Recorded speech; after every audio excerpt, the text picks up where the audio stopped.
Hey guys! మీలో ఎంతమందికి తలపాకట్టి బిర్యానీ గురించి తెలుసు?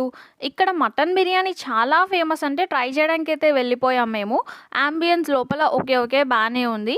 ఇంకా మేమెళ్ళిన టైంకి అన్‌ఫార్చునేట్‌లీ మటన్ బిర్యానీ లేదు. సో, ఇంగ ఏం చేయలేక చికెన్ పలావ్, కొన్ని మటన్ స్టార్టర్స్ అయితే ఆర్డర్ చేసినాం.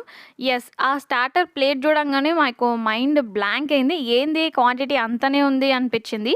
ఇంత ప్రైస్‌కి ఈ క్వాంటిటీ వర్త్ కాదనిపిచ్చింది మాకైతే. కొంచెం ఆకలి పైన ఉన్నందుకు అనుకుంటా పలావ్ మంచిగా అనిపించింది. కానీ ఇక్కడ కాకపోతే ఇంకెక్కడ ఈ పలావ్ దొరకదు అన్నట్టుగా ఏం లేదు. ఓకే. ఓకే. టేస్ట్ అయితే.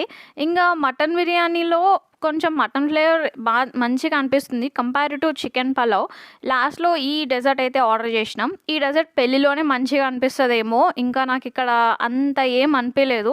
ఎందుకంటే గులాబ్ జామ్ కొంచెం హార్డ్ ఉంది. సో, అంత వర్త్ కాదనిపించింది నాకు ఈ డెజర్ట్ గూడా. ఇంగ లాస్ట్‌లో ఒక సోంపు ప్యాకెట్ చేతిలో పెట్టి బిల్లు కట్టేసి ఎళ్ళిపోమన్నారు. ఈ బిల్లు చూసాక మీకు గూడా అంత వర్త్ కాదనిపిస్తది గైస్. ఏమంటారు మీరు? నిజమే గదా!